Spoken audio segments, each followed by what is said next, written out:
Muchas gracias, Pige, por la introducción. Gracias a todos por oírme hoy. Ya sé que esto se puede hacer en diferido y bueno, también incluso estoy abierto a cuando ustedes vuelvan, si alguno vuelve a oír o a ver esta charla, a que me pregunte más adelante sobre cuestiones que no queden claras. Sí, el plan para la charla es comentar primero el teorema de Gauss-Lucas, o sea, empezar con trabajo de Gauss sobre puntos críticos, después comentar un teorema de Siebel que tiene una interpretación geométrica muy interesante sobre puntos críticos, llegar a la conjetura de Seindorf, que es precisamente donde ha trabajado Terence Strauss, ha publicado recientemente un trabajo sobre esa conjetura, y seguir con interpretaciones estadísticas y algebraicas sobre puntos críticos. Y por último, las cosas que hemos hecho en investigación, algunas de ellas con Héctor, con Pijeira. Y bueno, entramos en materia. ¿Por qué estudiar los puntos críticos? Bueno, la charla va de eso. Explicaré a lo largo de la charla por qué estudiar los puntos críticos. Pero los puntos críticos de polinomios. Pero una primera aproximación es porque precisamente los puntos que no son críticos son aquellos que en un entorno de dichos puntos, los polinomios como transformaciones en el plano complejo son inyectivas y conformes. Es decir, en los puntos que no son críticos hay entornos donde el polinomio es inyectivo y conforme. Incluso es una caracterización. Un punto tiene un entorno donde el polinomio es inyectivo o conforme si solo si la derivada del polinomio en ese punto es distinto de cero. O sea, puntos críticos se entiende como ceros de la derivada. La demostración de este hecho es inmediata a partir del teorema de la función inversa para funciones de varias variables, interpretando una función, el plano complejo, como una función, el polinomio como una función en la parte real, en las dos variables, parte real y parte imaginaria. Otra demostración podría ser a partir del desarrollo de Taylor. Aquí lo presento, es una simple cuenta y es muy fácil de hacer. Llegar a una contradicción a partir de esta igualdad si el polinomio no es inyectivo en cierto círculo de centro en el punto que se está tratando, donde la derivada del polinomio es distinta de cero, de radio adecuado dado por esta relación, donde Q es el resto del desarrollo de Taylor. Entonces la charla va precisamente de localizar esos puntos en torno a los cuales la función, el polinomio es inyectivo o conforme, y también establecer relaciones entre los ceros y los puntos críticos del polinomio. El resultado al respecto es el que se presenta, el teorema de error que se suele explicar en el primer curso de cálculo o de análisis matemático, que si tenemos un polinomio con coeficientes reales entre dos ceros del polinomio en el eje real, hay un cero de la derivada. ¿Vale? El asunto es que cuando estudiamos polinomios con coeficientes complejos, ese resultado no vale. Por ejemplo, esta situación tan sencilla, un polinomio que tiene raíces en más menos 1 y en raíz de 3, cuando calculamos la derivada, resulta que la derivada ya no está en los intervalos que determinan los ceros. En este caso, que los ceros son los vértices de un triángulo equilátero, pues el punto crítico es precisamente el centro de gravedad del polinomio. El primer resultado sobre localización de puntos críticos de polinomios con coeficientes complejos se debe a Gauss. Aquí aparece esta figura es de las obras completas de Gauss que se conservan en la biblioteca de la Universidad de Göttingen. Gauss observó que si colocamos en los ceros del polinomio, un polinomio con cero en el plano complejo, ZJ, colocamos masas MJ que actúan sobre el resto de puntos en el plano complejo con una fuerza proporcional a la distancia de esos puntos de los ceros al punto que se esté considerando. Entonces, los puntos críticos precisamente los puntos críticos que no son ninguno de los ceros, están en los puntos de equilibrio el campo de fuerza que genera esas masas, reitero, masas iguales a MJ, la multiplicidad de cero, ubicadas en los ceros. Vale, el teorema de Gauss ha llegado en nuestros días como teorema de Gauss-Lucas. Lucas, posteriormente, después de Gauss, observó que si tenemos un polinomio con coeficientes complejos, los puntos críticos, los ceros de la derivada, están en cualquier convexo que contenga a los ceros del polinomio. En particular, aquí tengo la formulación que es la que se suele encontrar en muchos textos, que la envoltura convexa de los ceros de un polinomio con coeficientes complejos, es decir, el menor convexo que contiene a los ceros, contiene a los puntos críticos. Incluso los puntos críticos están en el interior de la envoltura convexa, excepto en el caso trivial, en el caso cuando todos los ceros del polinomio estén sobre una recta, o el punto crítico coincida con uno de los ceros del polinomio, porque sea un cero de multiplicidad mayor que 1. La idea central es que de la demostración, que si tenemos el polinomio, se anula el polinomio P, que se anula en los ZJ, y esos ceros tienen multiplicidad MJ y coeficiente principal n. Tenemos un cero que no es ninguno, un cero de la derivada que no es ninguno de los ceros del polinomio. Entonces, claro, cuando hacemos el cociente de la derivada y del polinomio y conjugamos ese cociente, claro, al anularse el numerador, este cociente es cero. Si aplicamos la regla de la derivada de un producto, inmediatamente vemos que este cociente se descompone como una suma de estas fracciones. Aquí en el numerador está la multiplicidad del cero y abajo aparece el conjugado de el punto crítico que estamos considerando, el W, y el conjugado correspondiente a ZJ. Operando aquí adentro, multiplicando por el conjugado del denominador, etcétera, factorizando, llegamos a esta relación que precisamente es la interpretación que tiene Gauss, el teorema que tiene Gauss. Aquí tenemos el cociente de MJ, la distancia de W a ZJ, es decir, aquí tenemos la fuerza que ejerce la masa MJ ubicada en el punto ZJ sobre una masa unidad en el punto W. Observen que el otro factor realmente es un vector unitario que está indicando que la fuerza se ejerce de ZJ a W. Entonces, precisamente, esto está diciendo que la suma de estas fuerzas, la fuerza resultante es igual a 0 en el punto W, que es lo que dice Gauss. Pero si seguimos con las operaciones, efectuamos el producto que hay aquí adentro a despejar W y despejamos W, es decir, el punto crítico, para hacer este despeje llega a que W, el punto crítico, se expresa como esta combinación de los ZJ, donde los coeficientes son positivos.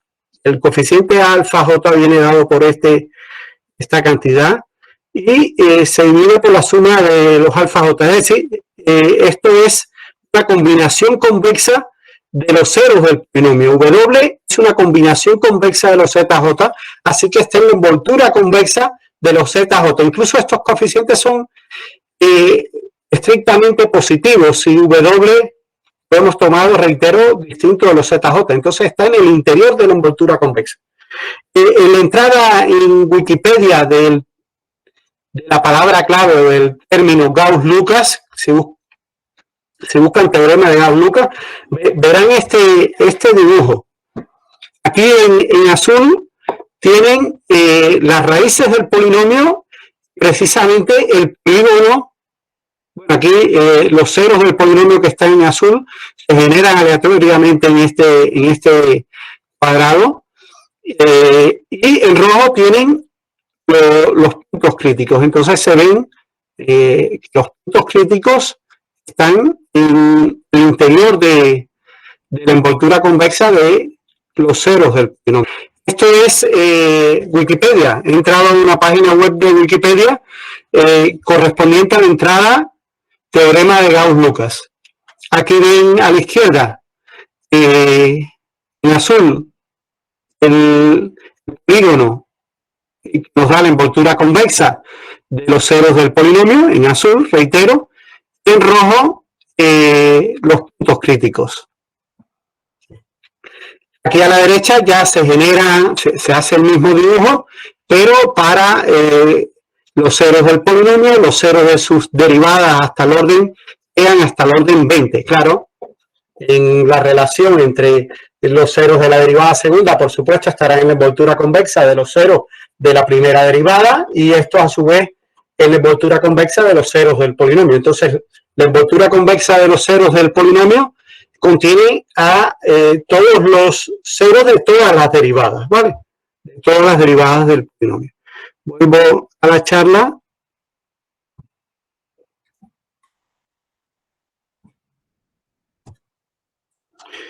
Sí, entonces, claro, a partir de este resultado de Gauss-Lucas, muchos han trabajado, desde Gauss, muchos han trabajado con otras interpretaciones. Yo he puesto la interpretación cuando la fuerza que ejercen las masas es proporcional al inverso de la distancia, pero se pueden dar interpretaciones utilizando cilindros verticales, cilindros perpendiculares al plano donde están los puntos donde se ejerce la acción de las masas, etcétera, incluso hidrodinámicas, que son que nos llevan a otras interpretaciones físicas. Una de las extensiones de este resultado de Gauss-Lucas, de este teorema de Gauss-Lucas, es de Fejer-Teplitz. Fejer y Teplitz observaron que si mantenemos los ceros de la derivada, los ceros del polinomio fijo, pero hacemos variar la multiplicidad de esos ceros, es decir, buscamos todos los polinomios que se anulan en los ceros estos fijos, Z1, Z2 hasta ZK, resulta que los puntos críticos son densos en la envoltura convexa de estos ceros Z1 hasta ZK. La demostración realmente es revisar lo que acabo de argumentar, utilizar densidad de polinomio. Este ejercicio está planteado, este resultado está planteado como un ejercicio en el libro de Poli Aceo de problemas de análisis complejo, en el tomo 1.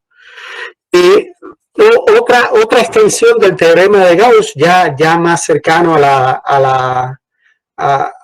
la idea original esta del teorema de Rolle, es que si tenemos un polinomio con coeficientes complejos y tenemos dos de sus ceros, Z1 y Z2, claro, puntos en principio en el plano complejo, y hacemos la mediatriz del segmento que une a Z1 y Z2, entonces en cada uno de los semiplanos que determina esa mediatriz hay un punto crítico.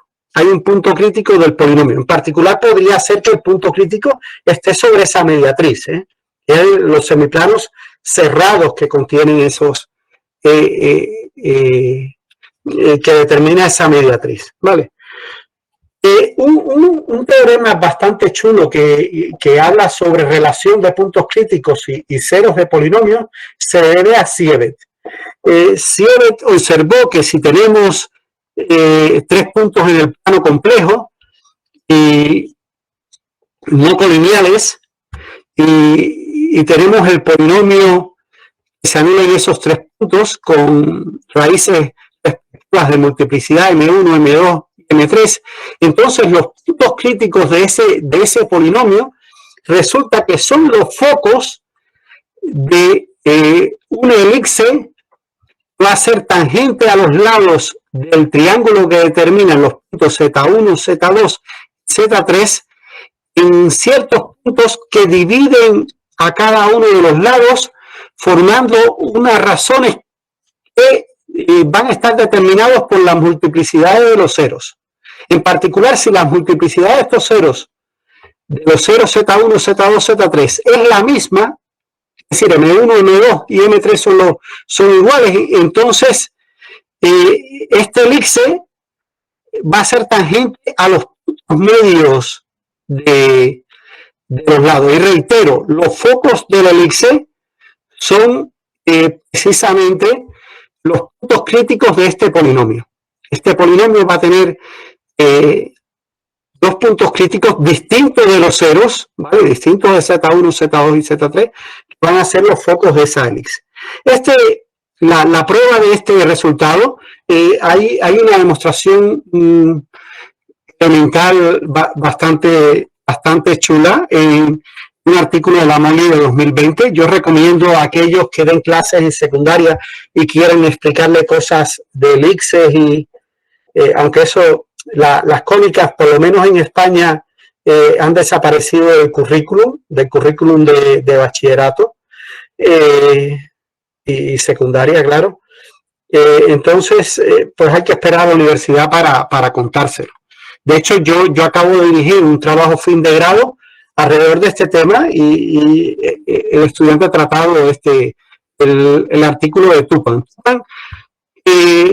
Las dos ideas centrales de la prueba del teorema de Siebert que sigue Tupan son 2 cuestiones de geometría muy básicas que se le puede contar a un alumno de secundaria, y es si tenemos una recta y 2 puntos y un plano que contiene esa recta, 2 puntos en el mismo semiplano respecto a esa recta, entonces hallar la poligonal de longitud mínima que une los puntos Z1, Z2 pasando por la recta fija L, resulta que lo que hay que hacer es hallar el simétrico a uno de los puntos, formar el segmento que une el otro punto con ese punto simétrico, donde corta ese segmento a la recta en cuestión, determina precisamente la poligonal. Entonces la longitud de esta poligonal coincide con la distancia del punto Z1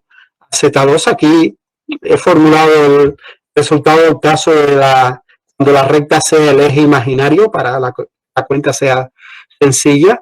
Entonces, la longitud de esta poligonal es la distancia de Z1 a Z2 jugado. El punto Z0 es fácil de hallar en ese caso.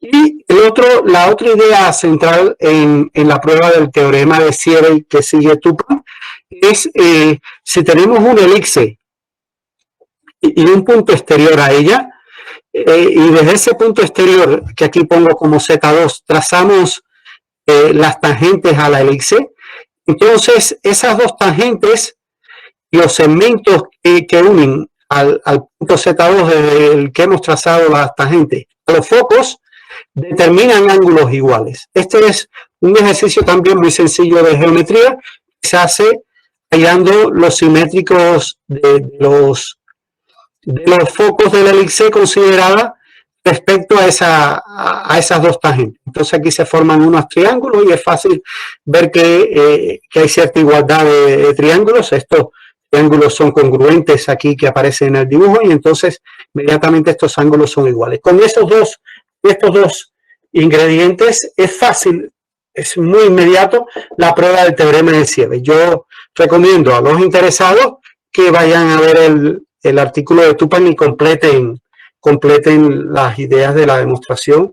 Y ya digo, se puede incluso enseñar a un alumno que tenga conocimientos básicos de geometría del plano. Y nos vamos acercando entonces a cuestiones más recientes sobre puntos críticos. Llegamos a la conjetura de Sendorf. La conjetura de Sendorf va sobre puntos críticos y dice que si tenemos un polinomio de grado mayor o igual que 2, con todos sus ceros en el círculo unidad cerrado, entonces en cada círculo cerrado centrado en cada uno de los ceros del polinomio va a haber un punto crítico de dicho polinomio.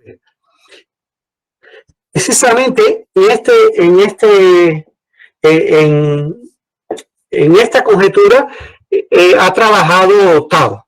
Ahora llegamos a Tao, sí. Esta conjetura de Sendorf es trivial cuando, por el teorema de Gauss-Lucas, claro, si el polinomio P tiene todos sus ceros en el círculo unidad cerrado, como eso es un convexo, los puntos críticos tendrán que estar en el interior de ese círculo, es decir, en el círculo unidad abierto, excepto cuando todos los ceros estén sobre la frontera aquí, que sería el caso particular de la geometría del círculo. Todos los ceros del polinomio tendrían que coincidir e igual y ser exactamente un punto del círculo. Entonces ahí, sí, claro, el punto crítico tendría que ser el propio z griega en ese caso. Y en el resto de casos, el polinomio que se considera tiene todos sus puntos críticos en el interior del círculo unidad abierto. Vale, esta conjetura sigue abierta al día de hoy, a pesar de su planteamiento tan elemental, sigue abierta actualmente. No obstante, hay diferentes casos que han sido resueltos. Por ejemplo, si todos los ceros del polinomio que se considera están sobre la circunferencia unidad, es decir, todos los ZJ tienen módulo 1, entonces ese resultado es cierto. En cada disco, en cada círculo cerrado de centro, un cero del polinomio, hay un cero de la derivada, hay un punto crítico del polinomio. Si alguno de los ceros es el origen, también la conjetura de Sendorf es conocida. Se sabe que es cierta. Si el polinomio tiene grado menor o igual que 8, también se ha probado que cualquiera sea el polinomio con ceros en el círculo unidad cerrado, que tenga grado menor o igual que 8 y mayor o igual que 2, necesariamente los puntos críticos van a tener esa propiedad. En cada círculo cerrado de centro en un 0 y de radio menor o igual que 1 hay un 0 del polinomio. Digo que si no fijan un 0, entonces a partir de un valor suficientemente grande, que dependerá de cuál sea el 0 que se ha fijado, entonces cuando el grado del polinomio sobrepasa ese valor, entonces la conjetura de Sendorf es cierta. Shalewa dio un valor explícito de Gauss, el valor que daba de Gauss realmente se daba con argumentos que no permitían estimar el valor de n en función de a. Sin embargo, Shalewa sí lo hizo recientemente. Pero claro, el valor depende de a. Lo que ha hecho Tao, el artículo de Tao de la referencia al final, se puede ver en Archive, probado recientemente que la conjetura de Sendorf es cierta para todos los polinomios a partir de un valor independiente de cuál sea el cero que se ha considerado. Claro, los argumentos de Tao, yo no he puesto aquí el enlace, pero si van a YouTube hay una charla en un seminario de Tao donde habla de su artículo para aquel interesado. Lo pueden ver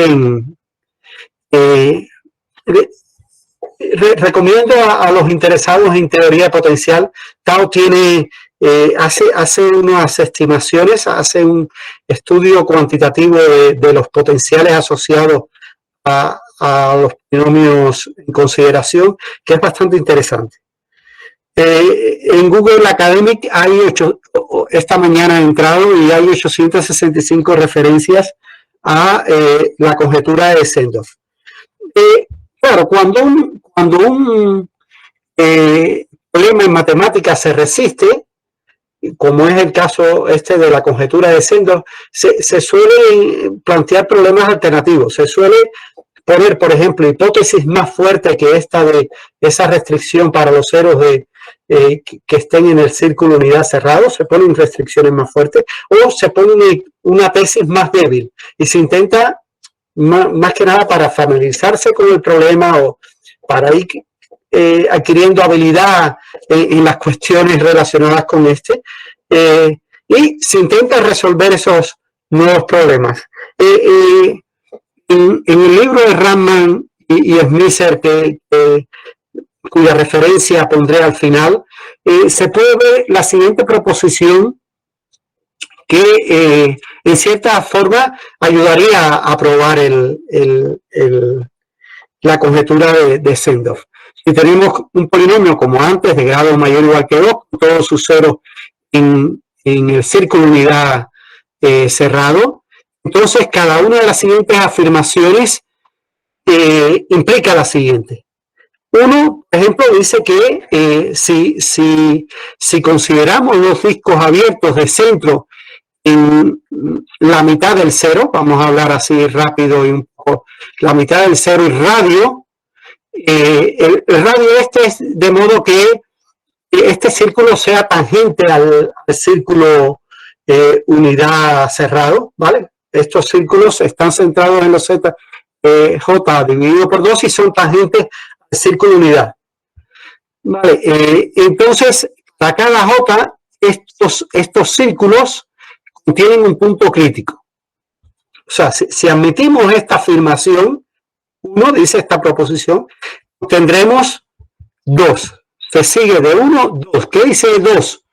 2 es un caso inmediato de 1. Es el caso cuando, en lugar de fijar todos los ceros del polinomio y tomar estas mitades y los radios correspondientes, solo se toman aquellos ceros que están que son vértices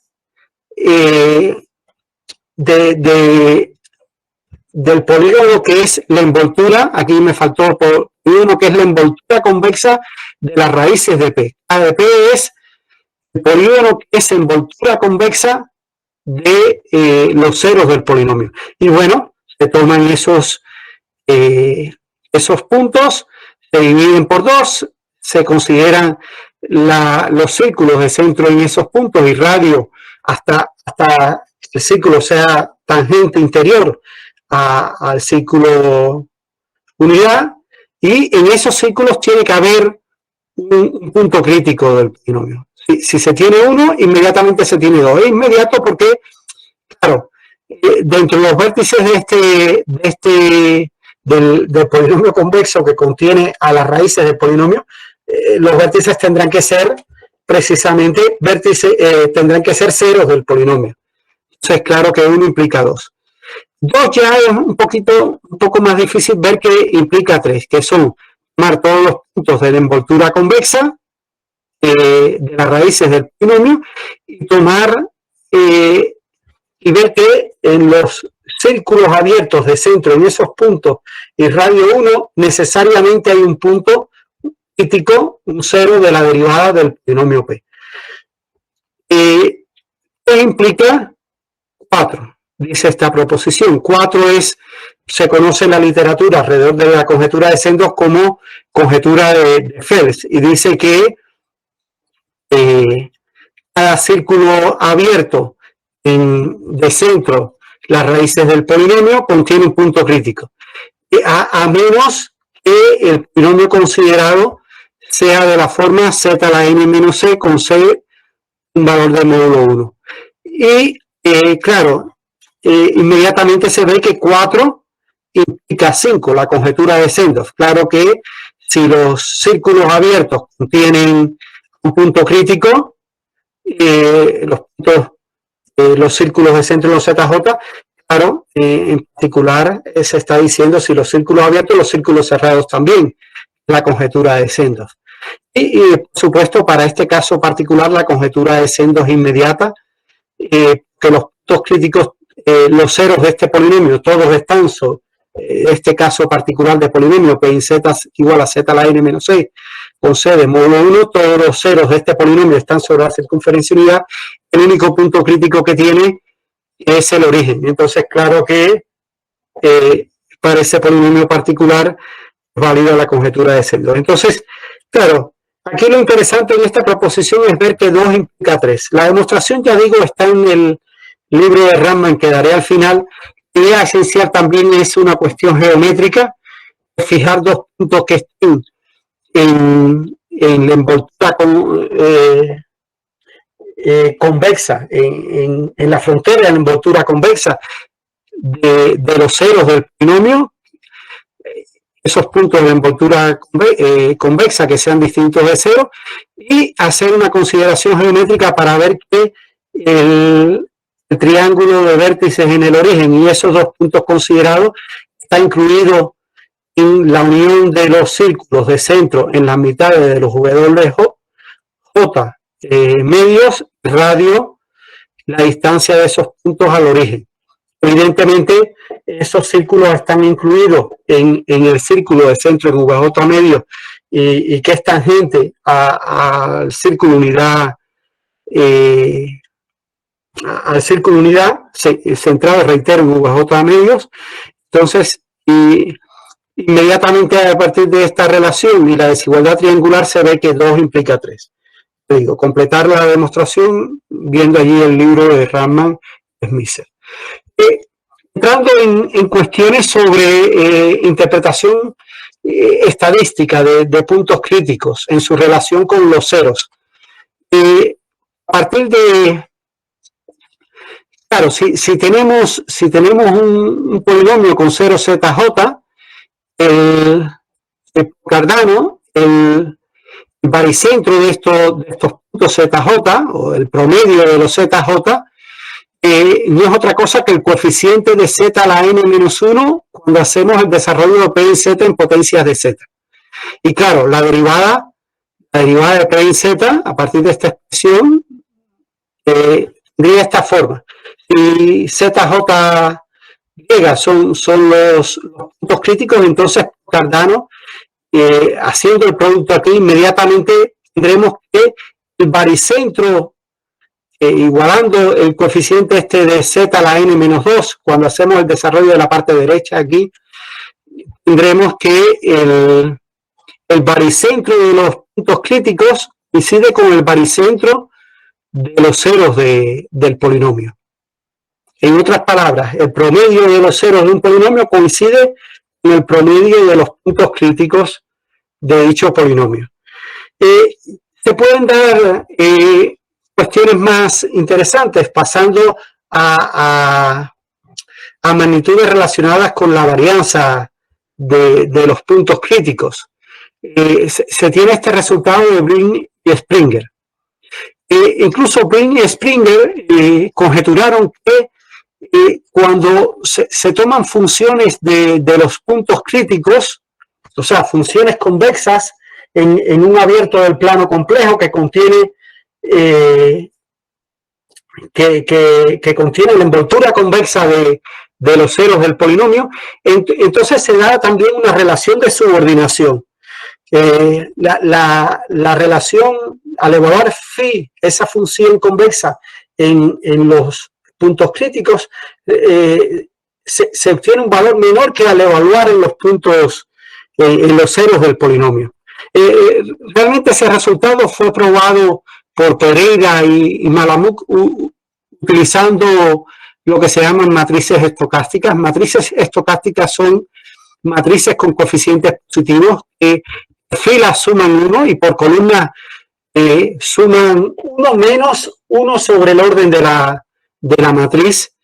Entonces se obtiene ellos probaron el siguiente resultado de forma independiente uno del otro, que dado un polinomio, si tenemos sus ceros y sus puntos críticos, resulta que podemos encontrar una matriz estocástica, de modo que al multiplicar una matriz estocástica de orden n-1 por n, de modo que al multiplicar la matriz estocástica por los ceros, se obtienen los puntos críticos. Este resultado permitió demostrar la conjetura de Smith y compañía. Si tenemos una función convexa en el plano complejo y la evaluamos en, bueno, de C en R, claro, para hablar de convexidad, si la evaluamos en los puntos críticos, si hacemos el promedio de la evaluación de la función convexa en los puntos críticos, resulta ser menor o igual que la evaluación de la función convexa en los ceros del polinomio. Incluso se puede dar otras caracterizaciones utilizando otras propiedades de los puntos, de los ceros de polinomios conectados con los puntos críticos, utilizando lo que se llaman matrices circulantes. Las matrices circulantes se obtienen a partir de una sucesión finita Z1, Zn, haciendo permutaciones de esta sucesión para generar esa sucesión finita. Se pone en la primera fila y se van permutando, se va haciendo una permutación cíclica con de esos valores, ¿vale? Entonces se va a tener que, si P es el polinomio característico de la matriz circulante C, entonces los valores propios de C sub n-1 son los puntos críticos de P. Este es un resultado bastante interesante porque conecta estas cosas con cuestiones de análisis de Fourier y, bueno, esencialmente se obtiene, se prueba viendo que las raíces del polinomio característico de la matriz C están conectados con las raíces de la unidad, las raíces de orden n de la unidad. Bueno, entrando en asintótica, que es lo que nosotros hemos trabajado en el último tiempo. Cuestiones asintóticas sobre puntos críticos de polinomios. Tenemos una sucesión Pn de polinomios de grado menor o igual que n. Decimos que n, una medida de Borel positiva en el plano complejo, es la distribución asintótica de los ceros del polinomio, de los polinomios n, si cualquiera sea el abierto que tomemos en el plano complejo, de modo que la frontera de ese abierto tenga medida cero. Cuando contamos la cantidad de ceros del polinomio que están en ese abierto y dividimos n por el grado del polinomio, aquel valor que nos ayuda a estimar el grado del polinomio, entonces cuando n tiende a infinito, eso converge a la medida μ de A. Si eso ocurre para cada abierto con frontera de medida cero, entonces decimos que μ es la distribución límite de los ceros del polinomio. ¿Vale? Aquí el módulo este denota la cantidad, el cardinal del conjunto B, la cantidad de ceros del polinomio en el conjunto A en este caso. Si denotamos μ de Pn, la medida que promedia la cantidad de ceros del polinomio, entonces este hecho que hay aquí arriba es equivalente a que cualquiera sea la función continua f que tomemos en el plano complejo con soporte compacto, la integral de la función respecto a esta medida contadora de ceros μ de Pn, el límite de estas integrales es igual a la integral de f. Entonces, nosotros lo que pretendemos es dar resultados de este estilo, buscar las medidas μ asociadas a la distribución de los puntos críticos, contrastándolo con la distribución, asumiendo que hay distribución de los ceros. Hay un resultado de Kabliusko que dice que cuando los ceros del polinomio siguen una distribución, siguen las leyes de una distribución de variables aleatorias idénticamente distribuidas, y con distribución mu, entonces los puntos críticos, cuando los ceros tienen de forma aleatoria distribución mu, los puntos críticos del polinomio Pn también tienen distribución mu. Incluso se da un hecho más interesante, y es que cada cero del polinomio atrae un cero de la derivada. Bueno, en cierto sentido, claro que cero de la derivada y uno menos, pero de forma estadística se tiene ese resultado. Incluso aquí siento dos dibujos, precisamente me enteré de estos dibujos viendo el blog de Tao, donde hablaba de su resultado alrededor de la conjetura de Sendorf. Allí pueden ver el enlace de donde he bajado estos dibujos. Aquí se ve, estos son el primer caso son la variable, los ceros del polinomio están asociados a una variable que se distribuye de forma uniforme en ciertos círculos, es lo que se pinta aquí en blanco, y entonces asociado, aquí se ve el dibujo, en blanco está el cero del polinomio y en rojo está el punto crítico. Aquí se ve cerca de cada cero hay un punto crítico. Es probable que haya un punto crítico. Incluso aquí hay unas ciertas curvas de nivel asociados a los ceros, en este caso de las derivadas. Se ve cada círculo en negro es un cero del polinomio y el cuadradito en azul es un punto crítico, y se ve asociado a cada punto, a cada cero hay un punto crítico. El resultado exacto se puede ver en las referencias allí del artículo de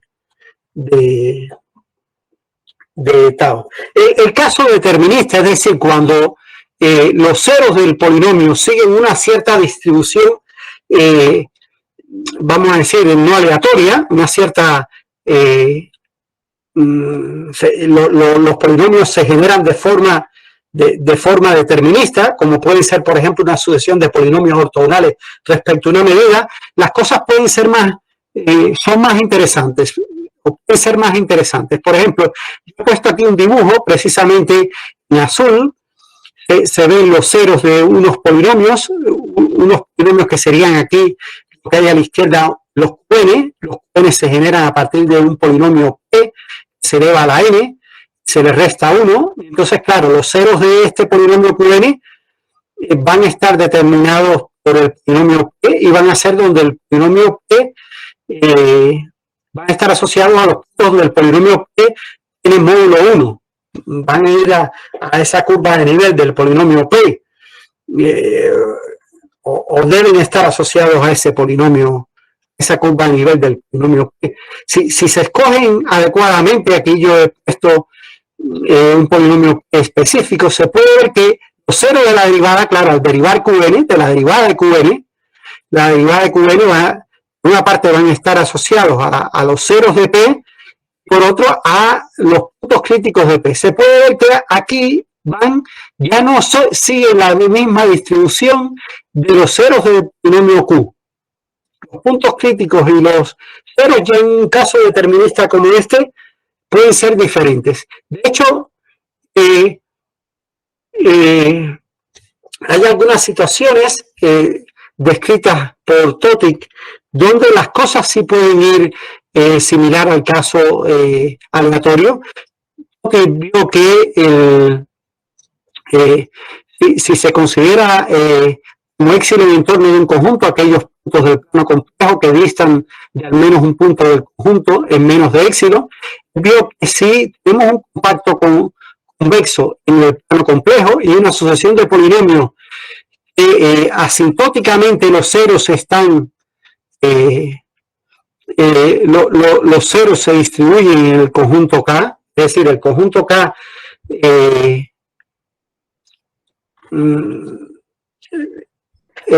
los ceros están ahí excepto en el conjunto K, excepto una pequeña de n de los ceros de Pn. Entonces, cualquiera sea el épsilon, en un épsilon en torno de K necesariamente van a contener los puntos críticos asintóticamente del polinomio Pn. Esto es un resultado bastante interesante de Totic. Y nosotros hemos visto resultados análogos para el caso de polinomios ortogonales. Incluso hemos visto, bueno, aquí tenemos dibujos de situaciones que ocurren en caso de polinomios ortogonales. Este de la izquierda son ceros de polinomios en azul y puntos críticos en rojo. Están asociados a medidas en el círculo de unidad cuando los coeficientes de reflexión asociados a los polinomios ortogonales son asintóticamente periódicos, en el sentido de Simon, bueno, Simon o Guillermo López. Estos otros son, el dibujo de la derecha, son dibujos para el caso de puntos críticos asociados a polinomios ortogonales donde la medida de ortogonalidad está sobre un arco de la circunferencia unidad. Incluso nosotros también hemos obtenido resultados sobre ceros de polinomios paraortogonales. Si tenemos que la medida que define la ortogonalidad, que determina la sucesión de polinomios phi mnemónicos en este caso, está en la circunferencia unidad y satisface la condición de Sego, esta integral es finita, la función de Sego no es constante, entonces los ceros del polinomio, de estos polinomios ortogonales y de sus derivadas, se distribuyen asintóticamente como la medida de Lebesgue, la circunferencia unidad, es decir, son igualmente distribuidos, están igualmente distribuidos en la circunferencia unidad, la circunferencia de centro de cero, radio 1. Hemos estudiado con Héctor un problema inverso. El problema inverso sería, si tenemos controlados los ceros de la derivada, ¿cómo deben ser? O sea, si tenemos controlados los puntos críticos, ¿cómo han de ser los ceros del polinomio? Esto está asociado a problemas sobre distribución de ceros de polinomios ortogonales de soles que ha estudiado Héctor y sus alumnos. Exactamente, si los polinomios que se consideran tienen asintótica fuerte, tienen este comportamiento en el límite, phi n dividido por la capacidad gamma es un arco de Jordan en el plano, o es la transformación conforme del exterior de ese arco de Jordan en el exterior del círculo de unidad, bueno, que en infinito va al infinito y la derivada en infinito es positiva. Estos se comportan esencialmente como los polinomios ortogonales. El límite de una función analítica en el complementario del arco gamma no se anula. Entonces se tiene que el comportamiento de las primitivas va a estar determinado por la medida de equilibrio en cierto arco, en cierta curva, que va a determinar, la curva de nivel que va a determinar, cierta curva de nivel que va a determinar el parámetro lambda que interviene aquí en las integrales y la transformación conforme. Va a ser cierta curva de nivel determinada por el parámetro lambda y la transformación conforme del exterior de gamma en el círculo de unidad. Vale, es decir, se da, por ejemplo, en el caso particular que tengamos una medida soportada, la medida que va, los phi aquí van a ser ortogonales respecto a una medida que va a estar soportada sobre un arco de la circunferencia unidad. Los ceros de, ejemplo, aquí hago un dibujo de los ceros de la integral de estos polinomios. La integral desde un punto que va a estar en el exterior del arco donde está soportada la medida. Este punto va a determinar junto con la transformación conforme, una cierta curva de nivel de la transformación conforme, donde van a estar los ceros del integral. Los ceros del integral, entonces, los ceros del polinomio integral, claro que el integral de un polinomio es otro polinomio, los ceros del polinomio estarían aquí afuera, mientras los ceros de la derivada se van a esta curva, este arquito, ¿vale? Se acercan a este arco. Si hay el comportamiento asintótico que da la hipótesis que poníamos anteriormente. Vale, bueno, en esta charla no he entrado, por ejemplo, hay resultados sobre puntos críticos y su relación con los ceros de polinomios asociados a funciones enteras o sucesiones de funciones racionales o productos de Blaschke o funciones meromorfas o en general funciones analíticas en determinadas regiones fijas. No he hablado de resultados, por ejemplo, de polinomios que tengan coeficientes en lugar de números complejos en otros cuerpos. Holmander, un analista que recibió también la medalla Phil igual que Tao, estudió resultados de este tipo sobre puntos críticos asociados a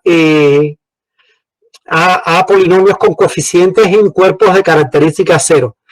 Tampoco he hablado sobre resultados cuantitativos. Aquí he hablado de resultados asintóticos, pero estimar distancias, bueno, de alguna forma cuando hablé de correlación, esas distancias entre que los puntos críticos y que cada cero atrae un punto crítico, ya eso es un resultado de tipo cuantitativo. No he hablado tampoco de resultados en varias variables, también hay resultados en varias variables. Pero claro, ya son resultados específicos. Recomiendo alrededor de estos temas visitar el blog de Tao, donde habla alrededor de su trabajo. Las referencias esenciales están serían, bueno, por ejemplo, un resultado, hay un artículo de Kalman que recibió un premio, la American Mathematical Monthly da premios al artículo que consideran que cada año, que ellos publican anualmente en la Monthly, está mejor redactado y tiene más impacto. Pues un resultado alrededor de el teorema de Siebeck, que por cierto de forma coloquial es conocido como teorema de Marden, mal conocido como teorema de Marden. Marden realmente tiene extensiones del teorema de Siebeck a polinomios que se anulan no en 3 puntos, sino en n puntos, y las curvas ciertas curvas que ya no son elipses que determinan dichos puntos. Mucha información sobre puntos críticos se pueden ver en los libros de Marden y Raman-Smisser. Yo recomiendo más el libro de Raman-Smisser porque está más actualizado.